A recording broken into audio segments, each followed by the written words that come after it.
Damon, many congratulations, 3-1 victory. Just sum up to us your emotions after that. Yeah, a bit disappointing. I didn't hit the double 12s. That was all. Yeah, disappointed the crowd, disappointed myself, disappointed them. 60 grand here and there. But nah, look, at the end of the day, it was all about the win. But yeah, I was very frustrated. Oh, 60 grand. Nah, look, got the win, and that was the most important. I felt like I was a bit of the underdog in the game and leading up to it, but yeah, it would have been nice just to top it off with that double 12. What an egg! Yeah. I don't want to mention it again, but obviously one dart away. All right, go on then, mention it if you want, mate. You go right ahead. Anyway, we have Acroliba. Did it feel good when it left the hand? Yeah, mate. I felt like I was in a zone. Things were happening, and just all the talk, and obviously Christian Kist hit it, and I felt like he obviously he didn't even know what was happening, what it meant. And then there was talk about it and all that, and when I was in the practice room for the last few days, and just going, all I was doing was chucking at 20s at one point, going, yeah, I can hit a 9-darter. Oh, just imagine that, just a free 60 grand in the pocket. Oh, yes, I can buy a Rolex for a change.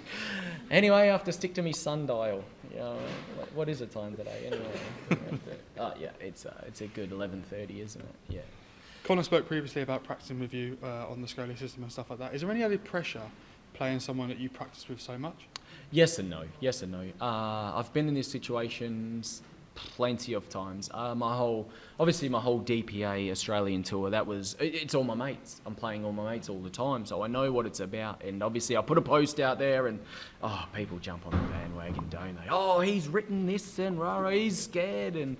Oh, it's nothing like that, mate. It's tongue-in-cheek and all that. So I know what it's all about, and I know how good Connor is. And the build-up, he's been flying. He's got so much going for him. He's got nothing to lose at the end of the day, and he's got his tour card again.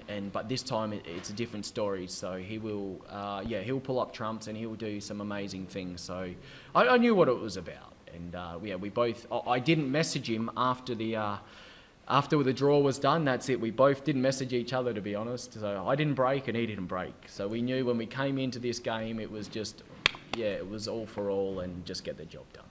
An excellent display of finishing from you today. 4 ton plus finishes, 52% on the doubles. Have you been practicing more on the doubles, or is it just great today? No, I kept my same routine. I always do. I've got a routine going, and I practice a lot. Not as much as Connor, though. He does do 8 hours plus or whatever he does. It's crazy. He needs help.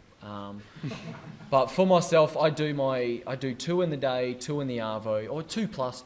So I do get up there as well myself. Depends how I'm feeling, what's going on. But if anything, the only thing that I changed was in my night sessions, I do play game mode. So I'll play best of 5 sets against the computer or whatever's going on. I had one practice with Luke Woodhouse as well. Danny Lauby come down a couple of times. So I've had a couple of decent practices with them. But for myself, just normal routine stuff. You touched on Luke Woodhouse there. You'll be playing him in the 3rd round after Christmas, a fellow Harrows player. Are you looking forward to that tie? Yeah, 100%. We've had many battles on the golf course. He is a bandit, I'm not going to lie. But on the dartboard, we seem to have some good battles as well. So, it's sort of the similar situation. And I'm pretty sure he's been having a great year. There's no two ways about it. This is probably one of his best years, I'd like to say. And he hated feeling like what did he say? Like a imposter. And I felt like, this year he has come along as not the imposter, but yet actual proper dart player, and he's gone far. He's got a great action, but I've just got to treat it as like another game like tonight, and hopefully get the job done then as well. Cheers, Damo. Thank you. Cheers.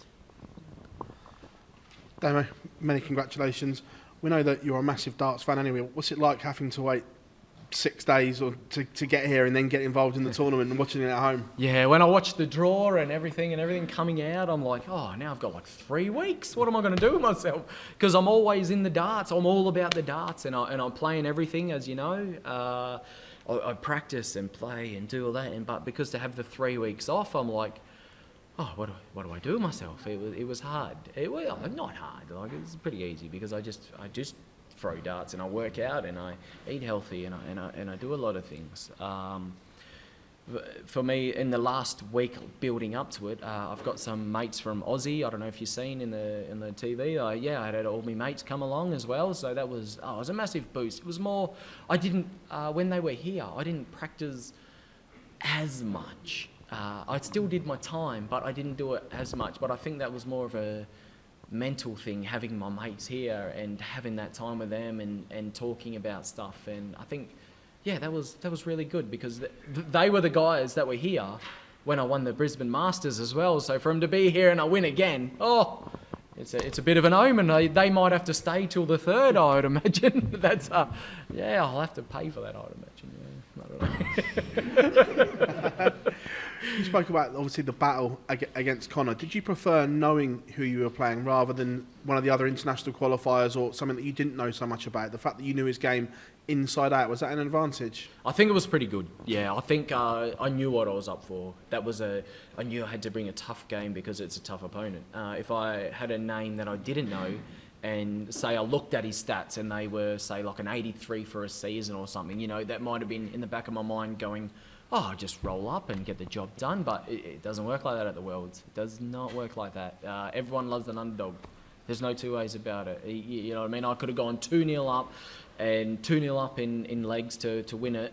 The crowd would have been on my back if Connor got another one, or it could have been anybody. And then I think that's how the Worlds work and the crowd and all that. So to place someone that I know is such a brilliant player, it's a different mentality going in the back of your mind. That's what I think. Another great year for yourself, a record high ranking for yourself. It could even go higher after this. How would you reflect on your year as a whole? Yeah, I think it could be better. It could always be better, and I think that's probably how every dart player looks at it. It can always be better. With I think like last year I'd done a lot of damage, and then this year I've maintained a good standard. Not to get, I think probably the Euro Tour has just let me down. That's probably the massive one, and if I'd done half decent there, I think it could have been better. But a lot of TV tournaments, I've just had a bit of hard luck, or I've just missed out one or two legs, and that's where I've gained a lot of experience, and that's where I think I've grown as a player, and things don't faze me as much as it would have before. Cheers, thanks. Damon, well done on the win. You said earlier you thought you were the underdog going into that match with Connor Scott. I'm just wondering what the thinking is behind that, because you've obviously achieved a lot. Connor's in great form, but in terms of the experience on that stage, you've got a fair amount more than him. Yeah, I think people like to see what they want to see, and there's a lot of hype on social media and a lot of, you know what I mean, like WESSEL NIJMAN is what, 5th favourite? Is he, what's he won? Yeah, so it's things like that, no, not taking it away from the kid. 107 average in the group stage and not get through, that's ridiculous. That's very unlucky. Great player and all that as well. But that's pretty much what it is. It's form leading up and all that. And Connor Scott, obviously, he made a quarter. He's playing well, 100 average, this and that, and this and that. He's got a great head on his shoulders. There's no two ways about it. But I just felt like I've been in this situation before. It's like the me and Josh Rock thing, and the opposite times it was me against Cullen. Like Cullen was the underdog against me, but yet he was a higher ranked player, and sure enough, he beat me a lot of times as well, and it just showed. So it feels like that situation, and that's how I felt tonight. And I knew I had to just bring my game, but yet try and own the stage, and very fortunate to get the win. Obviously tonight, Luke Littler took quite a lot of the limelight, as you would expect. What was it like, sort of following his match, and did you feel any? How did the crowd feel compared to what it's felt before after following Luke? Yeah, I didn't feel any different tonight. I probably did expect going, I'm following Luke Littler. He's probably going to average about 116. I'm just going to go in there, and half the crowd's probably left. Because they don't want to see bad darts. I don't know. It was one of those. It was one of those. It felt like he was just going to put on a massive show, and then everyone wasn't really going to stick around to watch us. But at the end of the day, it was, me and Connor. I felt like it was going to be a great tussle of a game compared to Connor and Ryan Meikle. And there's no disrespect to Ryan Meikle, but to be fair, he put up a good show, and maybe he should have won that first set as well. And Luke, yeah. I think everyone just knows what to expect and all that. So I felt all I was worried about was timing my game when I was going to play and when to get here and when to prepare. So I ended up making sure I got here an extra half an hour earlier than I did, just so if anything was to happen. And yeah, that was all I could say about that. Well done, Damon. Thanks, mate. Well done, Damon, on the win up there. Next up is another practice partner of yours, Luke Woodhouse. You said you played a few games with him. It could have been Mike Dedeker, current major champion rather. Are you sensing that the draw's beginning to open up a little bit now? I mean, we know Luke's a great player, made a semi-final, but not a major. Yeah, I think I just got to worry about every game as it comes because, yeah, I've been in that. Obviously, last year I lost to Scott Williams, just thinking on paper that opens up for myself, didn't it? But obviously I didn't rise to the occasion and lost. Yeah, what do? So I've got to just take it as every game as it comes. Yeah, Mike Dedeker, I swear there was a lot of people, again, putting him as to make the quarters or semis, yeah, and obviously he didn't. I would love to have taken my revenge on him. I did miss a couple of darts there. Oh, you egg. Just like a double 12. What's wrong with you? Double 12, 60 grand, I'm sorry, 60 grand. Yeah, nah, look, it's one of those, like Woodhouse, Dedeker, like I said, Woodhouse is on a high, he's got a lot of confidence, fair play to him. Dedeker, yeah, he might have had a bit of pressure on his shoulders thinking about, everything that was to come with his win, and it just didn't happen for him, and everyone has them days, it's how it is. I've been there, and everyone else has been there, so... Just wanted a quick word as well on Simon Whitlock. With what's happened here, he's not going to have a tour card next year unless he goes back to Q School.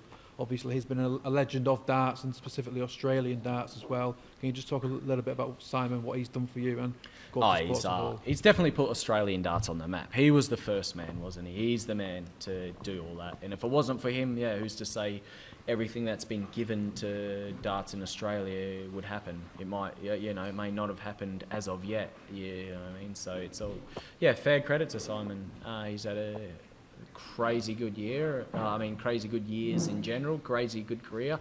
But he's not given up. I think he's going to Q School and he's playing in this and play.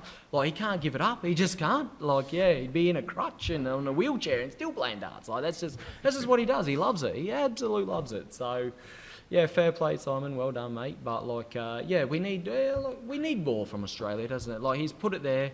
Now it's up to Australian darts, and now obviously I was seeing the other day that PDC have invested in like a Premier League, and oh man, this is only great for us. So we need these people to pull through now. This is it. Like you know what I mean? Like this feels like a massive lifeline, and if it doesn't pay off, then we may never see something this massive again. So it's up to the people. It's up to people of Australia to like go ahead and watch it, and yeah, it's such a massive lifeline. Brilliant, David. Thank you. Cheers, thanks. Congrats, Damon. Just to bring up the underdog conversation again, obviously you were drawn in the same half as the Luke and Luke half, it's been said. Obviously everyone else has pretty much been written off in the entire section. Everyone predicts the Luke versus Luke semi-final. Is that something you read into, and how does that make you feel? No, it doesn't bother me too much, mate. I know what I can do, and I've done it before. So, all I can, just like I said, one game at a time. And if I come up against a Luke, or I don't even know which one I've got. I've got one of them anyway. Yeah, and then it happens. I'll just stick to my game, and hopefully I get in that zone and smash it up like I can. You're obviously one of very few players to go onto a PDC televised stage and beat Luke Littler. In my opinion, probably the game of the season so far. Does that give you an edge going into this that maybe other people aren't looking at? Well, I don't know. I think people like to stick to their game, and when it happens, yeah, there's a lot of players that can beat a lot of players, isn't there? There's no one. How many players would average over 110 on a pro tour or whatever? And as soon as they feel comfortable on stage, whether it's Ali Pali or any other stage, yeah, they can do it. They get that comfort zone. It's going to happen, and there's nothing you can do about it, is it? Like, there's no reason that Connor Scott tonight probably could average 120. He's probably done it before. Yeah, so It's just timing, and everyone's trying to get up there and do their best darts at the best. Yeah, they're not going up there trying to play their B game, are they? You know what I mean? They're trying to hit 9 darters and give 60 grand. 60 grand. Yeah, they're trying to do that. You know what I mean? And it hasn't happened, obviously, for everybody. They're just trying to do it. And is there some clause on this 60 grand about like how many times they get hits or not? Or is it? Yeah, but like, wow, you're a real piece of work, Dave. Real piece of work. But nah, look, yeah, everyone, like I said, everyone's up there trying to do their best, and we're just, and that's it. Whether it's a Luke or not, I like to think people like to turn up against named players. It's normal. It's the normal case, isn't it? When you get a named player, Gary Anderson, Michael, and Luke, and all that, you just like to think that everyone likes to turn up and play their best game that they can, and I think like a good, 8, 7 out of times that people do turn up for them games. What was it like for you sharing that stage in Minehead with Whitlock? Like, obviously the natural talent is there. It was quite some time ago, mate. Back there, did you? I've played a lot of games since then. Don't you worry. Jeez. Wow. If I have to look back on YouTube, where's my phone? Have you got my phone, Dave? Jeez. Now, look, all I probably couldn't remember is that I felt very determined and very, very. I don't want to say angry. I'd like to say determined, because all I kept doing was watching his darts, but thinking that I can do better. I can always do better, and just follow his darts and do better. That's all I felt on that game, and I just rated myself as a really good player. That's nothing too much. Yeah. Anyway, we have Accolade sponsor. Damo, you've been cultivating this larger-than-life stage persona and having a large presence on social media with a lot of banter, as we would say. What role does that confidence and creating that support, especially with how tribal the UK and Australia is, mean to you on terms of the stage? It's not as massive as Stephen Bunting, I'd like to say. He's very different gravy, isn't he? He's a character. For Australian audience, it's so hard. It's so hard because they're the opposite times. So it was like my old man probably had to got up at 4 this morning just to watch me, or 3 or something just to watch me. So it's a very hard audience to gather so I hope this gets replayed a lot, and keeps everyone interested in the dart situation. And that's where it takes a lot of Australian, New Zealand dart players, Antipodeans, to come across and keep promoting and keep doing well, because that's where we'll get the exposure, and that's where like I said, the PDC now is gone with the Premier League, so I hope that gets massive exposure and a lot of interest in, and people can accept that like darts is a life you can live just playing darts. It's insane. Like, people would never have thought, being in Oz, you can throw darts and make a living, and they probably still don't now. I mean, you can't do it in Oz, but here you can. So if we get that massive exposure, then it can be brought here. Yeah. And I know recency bias, obviously coming off a win, but being an immigrant to a country so far away from home can be very tough, not just when you're winning or when you're losing. So with the dream and how long you've been chasing it, still love it? Yeah, that's it. The massive thing, obviously, I don't have kids, so easy peasy. But I get to travel, and an hour's flight and I'm in a new country is insane, where an hour's flight from Perth, I'm still in like WA. It's just one of the perks of the job. You know what I mean? It's I don't see it as a job, but I love going for a practice. I like going to do everything that I need to do to be a better player, and it's worked so well for me at the moment. You know, things I've been going here and here and here. I've not had a massive setback. I haven't even stagnated, you could say. I feel I haven't stagnated, but I feel like I've been doing everything right, and I just always want to do better, and but at the same time I get to travel the world, and the massive sacrifice for my wife as well. That's the massive one. You know, she gets to see the world, and I get to play darts for a living. It's absolute insane. Yeah, insane. Hey, Damo. Just wanted to ask you one question in regards to you've been on the tour for some time now. You've been climbing the rankings, and now you've put yourself in a position where you're going to potentially qualify for more World Series events as well as potentially a Premier League. What would that mean to you as a player? G'day, Will. How about I tell you? Nah, mate. Look, it's just all. I don't know. It's all stepping stones for myself. I've never promoted like Premier League, you could say. Like I've never promoted it. But don't get me wrong. If it was ever offered, obviously I'm going to snatch it out of your hands. It's just how it is. As a dart player, you're going to go, oh, of course. Why wouldn't I do that? You know what I mean? 17 weeks against the best players in the world. Yeah, on a stage, you're gonna snatch that right out of anybody's hands. That's what I'd like to think. But for myself, I've always just focused on. I've always focused on small things, so like the Pro Tour rankings. That's been my main focus for one point. I've never really worried about the main tour because that comes part and parcel. Because once you're Pro Tour rankings, you're Euro Tour, you're in that, you're in all of that, and then everything comes along there. So, but I always look back on the years what I've done, and I want to better it, and I want to better it every single in all the different aspects. But this year, my main focus was more about myself rather than outcomes. It was always about my health and making the right decisions and everything that I can control on stage, just doing that without the outcome. So, you know what I mean? If I'm left on 299, make sure I go the 19s, the 57 to the 18s, triple 18s, you know what I mean? Stuff like that. Or just see where the other player are at and stuff like that. So, yeah, for myself, I've a bit of a learning curve this year. But, yeah, I'm all for darts. That's all it is. I'm all for darts, and I'm all for, making a massive career of it. Cheers. Damon, here. Maybe I have an opportunity for you to get that 60 grand. Are you interested? Well, mate, you put it on the table here. Do I get another dart at the double 12? Is that what you're saying?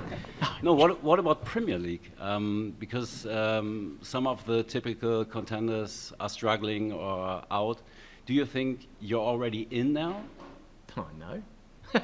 So what are your thoughts on your chances? The thing is, I think I have to do something good, I think, in the world, right? So I'd like to think that I'd have to get to, say, I'd like the quarters for a good talk, and the semis would be pretty close to being there. I'd like to think.